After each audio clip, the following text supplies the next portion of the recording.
Hi friends, welcome back to my channel. Dear students, text book లో ఎలా ఉన్నా మీరు పట్టించుకోని అవసరం లేదు. మీ కాలేజీలో మీ సార్స్ నేను చెప్పిన ఈ బేసిక్ స్టెప్స్ మీరు ఫాలో అవుతే మీరు ఎలాంటి ప్రాబ్లం అయినా.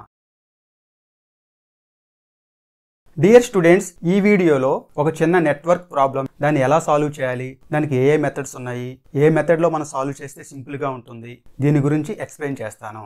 ఈ వీడియోలోకి వెళ్లే ముందు డియర్ స్టూడెంట్స్, నా ఛానల్ తరపున ఎష్యూరెన్స్ ఇస్తాను.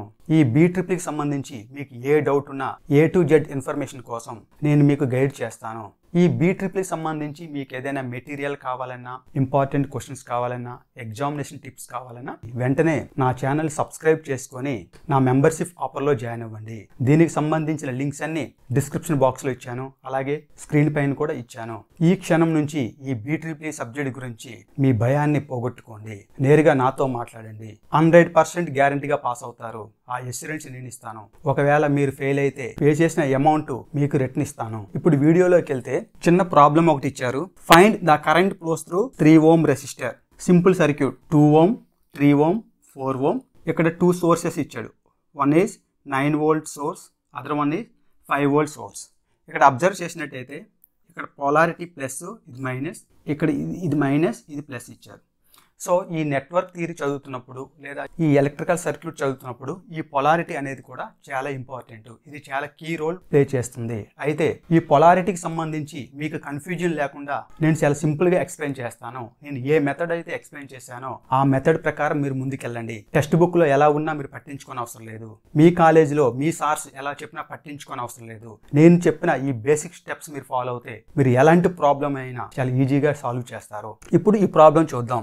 అయితే find current flows through 3 ohm resistor and also power dissipation at 3 ohm resistor. అంటే ఇక్కడ కరెంట్ అనేది మనకు మెజర్ చేయమంటున్నాడు, అలాగే power dissipation at 3 ohm resistor దగ్గర కూడా మనకి క్యాలిక్యులేట్ చేయమంటున్నాడు. జనరల్గా ఏదైనా ఒక సర్క్యూట్ ఇచ్చి పర్టికులర్ బ్రాంచ్ దగ్గర వోల్టేజ్ కానీ, లేదా పర్టికులర్ ఎలిమెంట్ దగ్గర కరెంట్ కానీ, లేదా పర్టికులర్ ఎలిమెంట్ దగ్గర పవర్ డిసిపేషన్ కానీ మనం మెజర్ చేయాలంటే చాలా మెథడ్స్ అయితే ఉన్నాయి. ప్రధానంగా మనం చూసుకున్నట్టయితే ఈ నెట్వర్క్ రిడక్షన్ టెక్నిక్లో మనం సాల్వ్ చేయొచ్చు. అలాగే KVL అండ్ KCL అంటే కిర్చాఫ్స్ వోల్టేజ్ లా, అలాగే Kirchhoff's current law, mesh analysis, nodal analysis, ఈ మెథడ్స్లో మనం సాల్వ్ చేయొచ్చు. లేదా నెట్వర్క్ థియరమ్స్ ఉంటాయి. Thevenin's theorem, Norton's theorem, super position theorem, ఇలాంటి థియరమ్స్ ద్వారా కూడా మనం సాల్వ్ చేయొచ్చు. అయితే ఈ ప్రాబ్లమ్ని నేను బేసిక్గా KVL, KCL, mesh analysis, nodal analysis and super position theorem, ఈ 3 మెథడ్స్లో నేను సాల్వ్ చేస్తాను. ఈ వీడియోలో అయితే నేను ముందుగా KVL ఈ మెథడ్తో ఎలా సాల్వ్ చేయాలో మీకు ఎక్స్ప్లెయిన్ చేస్తాను. ఈ మెష్ అనాలిసిస్ గురించి ఒకసారి చూద్దాం. KVL అంటే కిర్చాఫ్స్ వోల్టేజ్ లా.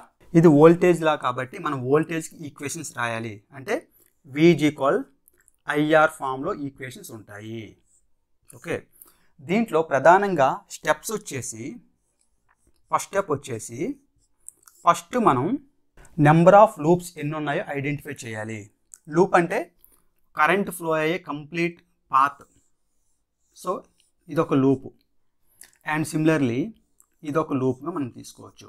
ఈ సర్క్యూట్లో మనం చూసినట్టయితే 2 లూప్స్ ఉన్నాయి కాబట్టి లూప్స్ ఐడెంటిఫై చేసి ఈ లూప్ కరెంట్స్ని మనం ఇండికేట్ చేయాలి. Suppose this loop current is I1 అనుకుంటాను, ఈ లూప్ కరెంట్ ఈజ్ I2 అనుకుంటాను. ఈ కరెంట్ డైరెక్షన్ కూడా మనం 2 రకాలుగా తీసుకోవచ్చు. ఒకటి clock wise direction, 2 anti clockwise direction. నేనైతే ఇది క్లాక్ వైజ్ డైరెక్షన్లో తీసుకున్నాను, ఇది కూడా క్లాక్ వైజ్ డైరెక్షన్లోనే తీసుకున్నాను. లేదు యాంటీ క్లాక్ వైజ్ డైరెక్షన్ ఇలా కూడా మనం తీసుకోవచ్చు, no problem. You can decide either clockwise direction or anti clockwise direction, depends upon your choice. కానీ కొన్ని టెక్స్ట్ బుక్స్ మనం చూసినట్టయితే కొన్ని క్లాక్ వైజ్లు తీసుకుంటారు, కొన్ని యాంటీ క్లాక్ వైజ్లు తీసుకుంటారు. లేదా కొన్ని కాలేజీల్లో కొంతమంది అయితే క్లాక్ వైజ్ డైరెక్షన్ చెప్పవచ్చు, లేదా యాంటీ క్లాక్ వైజ్ డైరెక్షన్లో చెప్పవచ్చు. వాళ్ళకి కన్వీనియంట్ ప్రకారం వాళ్ళు చెప్పవచ్చు. కానీ మీరు మాత్రం నా సింపుల్ స్టెప్స్ ఫాలో అవ్వండి. తీసుకుంటే క్లాక్ వైజ్ తీసుకోండి, లేదా యాంటీ క్లాక్ వైజ్ డైరెక్షన్లో తీసుకోండి. క్లాక్ వైజ్ డైరెక్షన్లో తీసుకోవడానికి మీరు ప్రిఫర్ చేయండి, ఎక్కడ కన్ఫ్యూజన్ అయితే ఉండదు. నెక్స్ట్ స్టెప్ 2 వచ్చేసి అప్లై KVL. ఏదైతే 2 లూప్ వచ్చాయో 2 లూప్ కరెంట్స్ మనం ఇండికేట్ చేసాము. నెక్స్ట్ ఏం చేయాలి? లూప్ ఈక్వేషన్స్ రాయాలి. Apply KVL. First loop equation loop 1 మనం తీసుకుంటే ఈ లూప్కి మనం ఈక్వేషన్ రాయాలి. సో ఇక్కడ సింపుల్ ఇండికేషన్ ఏంటంటే మీకు కరెంట్ డైరెక్షన్ ఇది ఇలా వెళ్ళింది. First minus or plus, so first minus వచ్చింది, మైనస్. ఇక్కడ కూడా పొలారిటీ దగ్గర చాలా కన్ఫ్యూజన్లో ఉన్నారు. సింపుల్గా ఈ మెథడ్ ఫాలో అవ్వండి, మరీ లోతుల్లోకి మీరు వెళ్ళకండి. సింపుల్గా గుడ్డిగా ఈ స్టెప్స్ మీరు ఫాలో అవ్వండి, సరిపోతుంది. ఫస్ట్ మైనస్ వచ్చింది, సో -9. రిమైనింగ్ ఏవైతే రెసిస్టర్స్ ఉంటాయో రెసిస్టర్స్ అన్నీ మనం పాజిటివ్గా తీసుకుంటే సరిపోతుంది. అక్కడ నెగిటివ్ పొలారిటీ ఏం అవసరం లేదు. ఓన్లీ ఈ వోల్టేజ్ సోర్సెస్ దగ్గర మాత్రమే కొంచెం కేర్ఫుల్గా ఉండండి. సో నెక్స్ట్ ఇక్కడ నుంచి వచ్చి ఇక్కడ కరెంట్ ఇక్కడికి వచ్చింది. ఇందులో కరెంట్ I1, ఇక్కడ 2 ohm resistor, V = I × R, అంటే ఇక్కడ current I1 × 2 ohm resistor. Okay, plus ఇది అయిపోయింది, ఈ వోల్టేజ్ సోర్స్ అయిపోయింది. నెక్స్ట్ ఇక్కడ డ్రాప్ అయిపోయింది. నెక్స్ట్ ఇక్కడికి వచ్చింది 3 ohm రెసిస్టర్. ఇక్కడ అబ్జర్వ్ చేయండి, ఈ 3 ohm రెసిస్టర్ అనేది ఈ రెండు లూపులకి కామన్గా ఉంది. సో ఫస్ట్ లూప్ మనం ప్రిపేర్ చేసినప్పుడు ఇందులో ఫ్లో అయ్యే current I1 - I2, I1 - I2 into ఇక్కడ రెసిస్టెన్స్ 3. సో ఈ కంప్లీట్ లూప్ అయిపోయింది. ఈ లూప్ దేనికి అసోసియేట్ అయింది? 9 volts ప్లస్ 2 ohms దగ్గర డ్రాపు, నెక్స్ట్ 3 ohms దగ్గర drop. Okay, is equal to 0 because of KVL, algebra sum of all voltage drops and EMFs are equal to 0. So 0, ఇది first equation. దీన్ని మనం simplify చేస్తే 2I1 plus I1 × 3, టోటల్గా 5I1 minus 3 × 2 3I2, ఈ minus అటు వెళ్తే plus 9. So this is first equation అనుకోండి simplify చేసిన తర్వాత. అలాగే సెకండ్ లూప్ ఈక్వేషన్ చూడండి. ఈ సెకండ్ లూప్ దేనికి అసోసియేట్ అయింది? ఫస్ట్ 3 ohms దగ్గర డ్రాప్, అంటే ఇక్కడ కరెంట్ ఏమవుతుంది? సో మన సెకండ్ లూప్ రిఫరెన్స్గా తీసుకున్నప్పుడు I2 - I1. ఫస్ట్ లూప్ వేసినప్పుడు చూడండి I1 - I2 వేసాము. సెకండ్ లూప్ తీసుకున్నప్పుడు I2 - I1 వేయండి. సో I2 - I1 ఇంటూ ఇక్కడ రెసిస్టెన్స్ 3 ప్లస్ ఇది అయిపోయింది. ఇక్కడ నెక్స్ట్ ఎక్కడికి వచ్చింది? 4 ohm రెసిస్టర్ దగ్గరికి వచ్చింది. ఇక్కడ ఏమవుతుంది? కరెంటు I2 కరెంట్, ఇది I2 కరెంట్ ఇంటూ 4.